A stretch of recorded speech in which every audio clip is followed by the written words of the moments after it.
This is your presenter, Asloob Mudassar, and I am presenting slide number 16E of the course on atomic and molecular physics.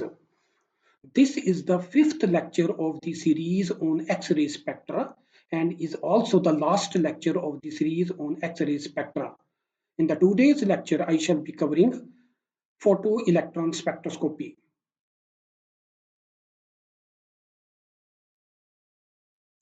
Photoelectron spectroscopy. Energy states of inner electrons can be investigated using photoelectron spectroscopy. So you see that here I am concentrating on the energy states of inner electrons. And these can be investigated using photoelectron spectroscopy, a photon of known quantum energy. So this is the requirement for this technique, that we are using a photon of known quantum energy represented by h nu is used to eject an electron. The kinetic energy of the photoelectron is the difference between the quantum energy of the photon h nu and the binding energy of the electron. So let's look at the equation 16.14. I have the E kinetic energy of the photoelectron on the left hand side, which is equal to the difference of two energies. One is the energy of the photon h nu, which is incident on a sample, and this photon will be used to eject an electron from that material. So EBE is actually the binding energy required to emit an electron, required to ionize an electron, or required to remove an electron from a shell. So the difference of these two will appear as the kinetic energy of that electron which is ionized. So if we ionize an electron using a photon of energy h nu, then the energy then a part of this energy h nu will be used to eject an electron, and the energy consumed in that process will be equal to EBE, which is the binding energy of the electron, and the rest of the energy with h nu is used in the kinetic energy of the electron. So E kinetic is equal to h nu minus E binding. In equation number 114, h nu is known very precisely, and E kinetic, that is the kinetic energy of the electron which is emitted or the ionized during this process, is measured very precisely. So h nu is known very precisely, E kinetic energy is measured very precisely, and using h nu and E kinetic we can precisely determine the binding energy of that electron. And from that one we can investigate the structure and the structure of the shells in an atom, and also the structure of subshells in an atom using this equation. So h nu is known very precisely, E kinetic is measured very precisely, and due to these two quantities, E binding energy, that is the binding energy of an electron, is determined very precisely. In the figure, I am going to explain the principle illustrated in equation number 14. You see that here I have the nucleus represented by a black sphere. Then I have some dotted inner orbits of the atom. Then I show the valence band of the atom, and beyond that one I show this vertical line which represents that the E kinetic energy is equal to 0, because the kinetic energy will be measured from here when an electron is just outside, the valence electron is just outside the atom and has no kinetic energy, then you see that electron will be located on this line, which indicates that the kinetic energy of the electron will be equal to 0. And towards the right, I have shown an increased value of kinetic energies. So the kinetic energy of the photoelectron, and you know that in this case the photoelectron is the electron which is removed from some inner shells, from any shell. So the electron which is emitted from the atom will be referred to as the photoelectrons, and the kinetic energies of the photoelectron will increase towards the right. And I have also shown the binding energies. You know that the binding energy of the valence electron is the lowest value. So if you increase towards the nucleus, then of course in different orbits, the binding energy of the electron will increase, and the binding energy of the electron in the K shell will be maximum. So you see that I have shown with each picture, I have shown actually 3 arrows, and I have shown H nu energy. You know that H nu energy is known very precisely. This is what we assume. So if you remove a valence electron with energy by using the photon of energy H nu, then you see that some of this energy from the H nu is used in removing the electron, and the rest of the energy will be used in the kinetic energy of that valence electron. So after that one, the kinetic energy of that valence electron will be located in this region. So this is the region when a valence electron is ionized, then the kinetic energy of that photoelectron will be in this region. Now let's look at an inner electron represented by the green. That is, the electron is there at the location of the green signal, and you want to remove that electron with an energy h nu. Then you know that some of the energy of the h nu will be used in order to remove the photoelectron from this shell represented in green, and then of course the rest of the energy available with h nu will be used as the kinetic energy of the photoelectron. So after the electron which is emitted from this shell represented in green, then after the photoelectron is generated, it will have a kinetic energy in this region. So the kinetic energy of the electron which is obtained from the inner shell will be smaller in comparison with the photoelectron generated from the valence electron. Now there is a third case I have shown with a red signal.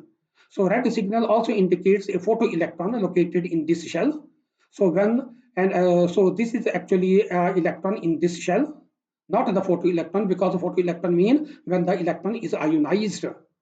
So H nu energy is again used in order to remove an electron from this inner core represented by the signal in red. So the energy is used to remove the inner electron, and the rest of the energy will be used as the kinetic energy. So when an inner electron from the shell shown in red is removed, then of course this will be the kinetic energy of the electron. So if the electron is removed from the inner shells, it will have relatively smaller kinetic energy in comparison with the electrons when they are removed from the outer shells.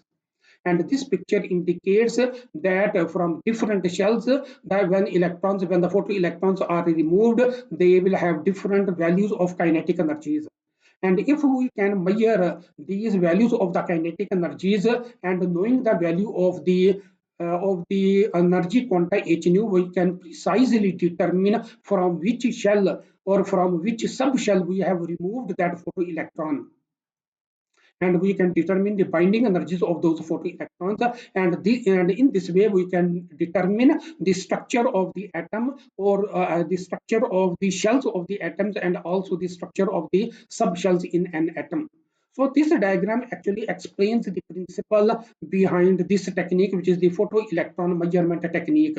That how the energy, or how a quanta of energy h nu, which is precisely known, is used to remove the electron from the shells, which are known as the photoelectrons, and then the rest of the energy which is available with the quanta h nu is given to that photoelectron, and the photoelectron gain the kinetic energy, which is shown for the 3 different cases on the right hand side of the reference line, where the E kinetic energy is equal to 0. So measuring these kinetic energy very precisely, we can, and knowing the value of h nu very precisely, we can determine from which shell the electrons were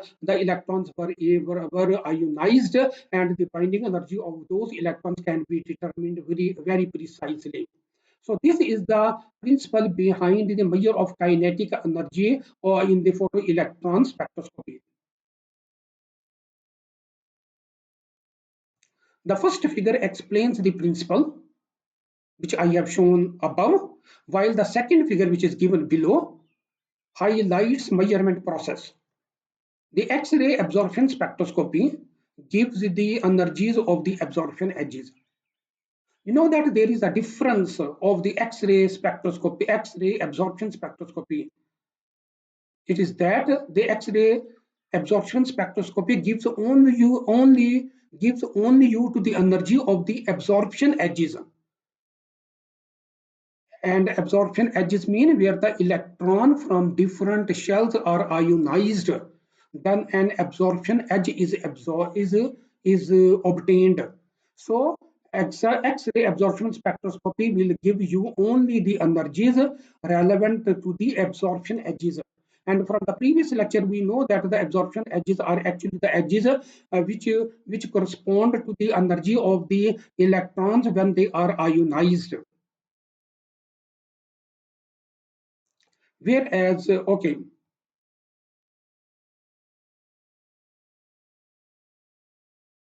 so let me first of all explain this diagram.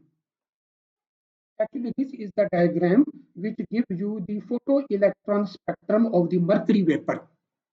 So mercury vapors are there, and we are illuminating or we are inciding on the mercury atoms the K alpha radiations from the aluminium. So K alpha radiation from the aluminium is used in the mercury vapors in order to ionize different electrons in the mercury vapors. So when the mercury vapors are illuminated with K alpha lines from the aluminium sample, then of course you will observe different spectral lines over here.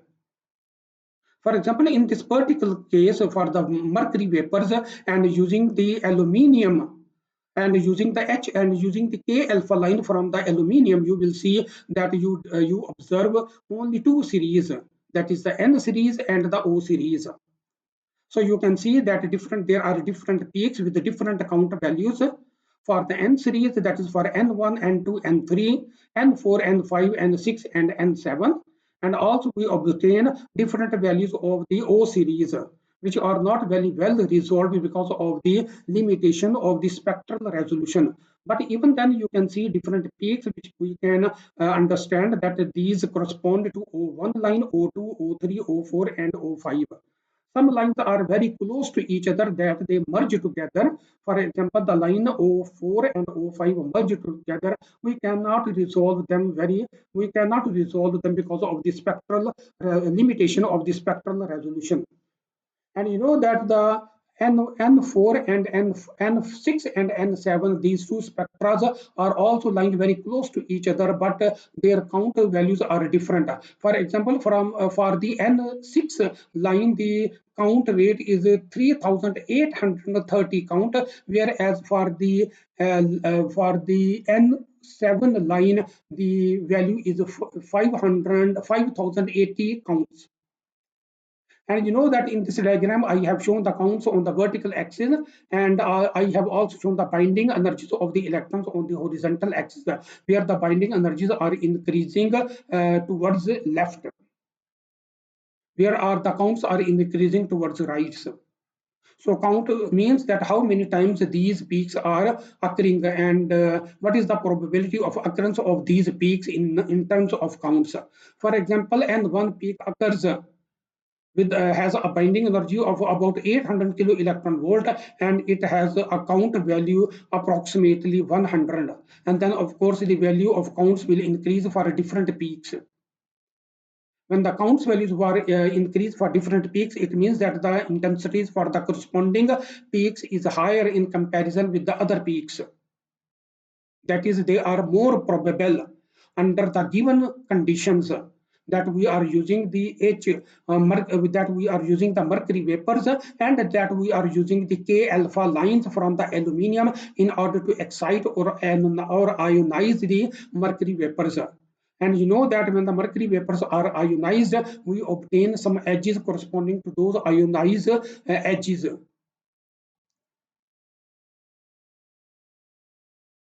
Now let me go through the text I have printed over here. Measurement of the kinetic energy of the photoelectrons is required with very high precision, which is possible only through precision analyzers. And using the precision analyzers, we can measure the value of E over m. That is the ratio of charge to mass of the electron. Because in this measurement process, the electrons are deflected in electric and magnetic fields. And through their deflections, we can measure the values of E over m. So once the values of E over m are measured precisely, they can be automatically plotted as shown in the figure below. So the measurement of E over m allow precision measurement of velocities. And but you see that the diagram that I have given over here that directly measures the binding energy of the electron.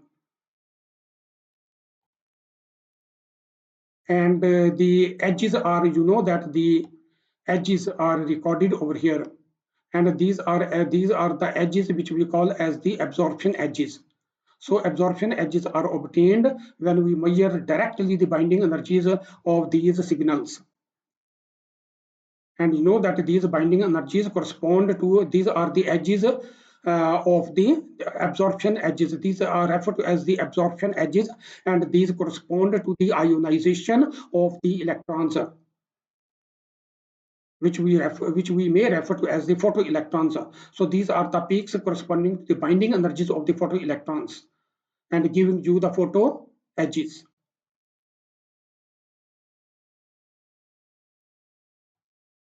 Compromising a little bit with the resolution, a time of flight analyzer can be used to determine kinetic energy of photoelectrons over a wide range simultaneously. So you see that this is a time of flight analyzer that provides us the opportunity that we can measure the kinetic energy of photoelectrons over a wide range. But of course, since we are measuring the signal over a wide range, there is a compromise of resolution.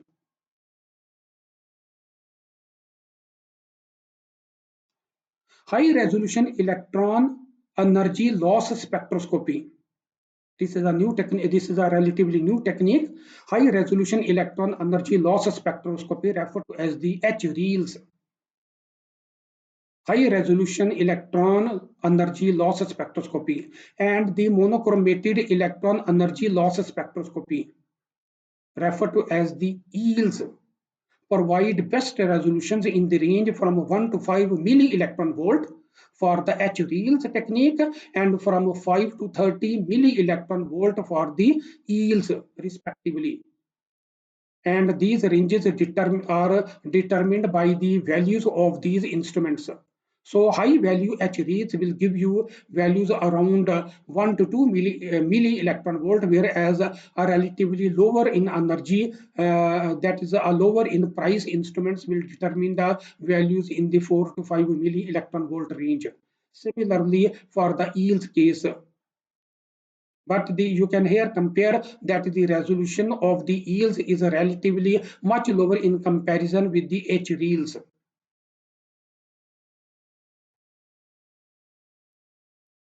The energy resolution with XPS, that is the X-ray photoelectron spectroscopy, and with the APRS, that is angled resolved photo emission spectroscopy, are in the range of 200 to 500 milli electron volt and from 100 to 10 milli electron volt respectively.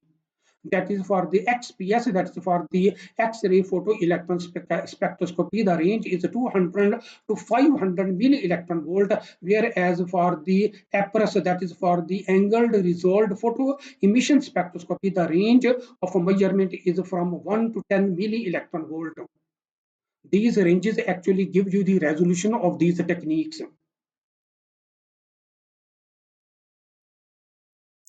You know that when we want to investigate these techniques, especially when we want to investigate the photoelectron spectroscopy techniques to measure the different binding energies of the electron by determining the kinetic energy very precisely, we need h nu. We need a quantum source giving you h nu quanta very precisely. And these quanta can be obtained from some light sources. These are the light sources that we can obtain, that we can use to obtain precise values of the quanta used in the photoelectron spectroscopy. So to investigate states of different binding energies, resonance lines from the neon and helium, respectively giving the energies in 15 electron volt and 50 electron volt, and the K alpha line from the copper, from the aluminium, and from the magnesium, respectively giving the energies in the in 80, 48 electron volt, 1487 electron volt, and 1254 electron volt respectively from copper, aluminum, and magnesium can be used. So these K alpha lines or quanta can be used from copper, aluminum, and magnesium with energies given with them. And the synchrotron radiations obtained from the synchrotron in the range of UV and X-rays are suitable light sources for the photoelectron spectroscopy. So you see that I have mentioned these few sources, light sources that can be used with photoelectron spectroscopy, and their precise energies are also given. X-ray photospectroscopy has applications in chemical analysis and in chemical shifts in molecules and in solids by measuring binding energies of inner electrons.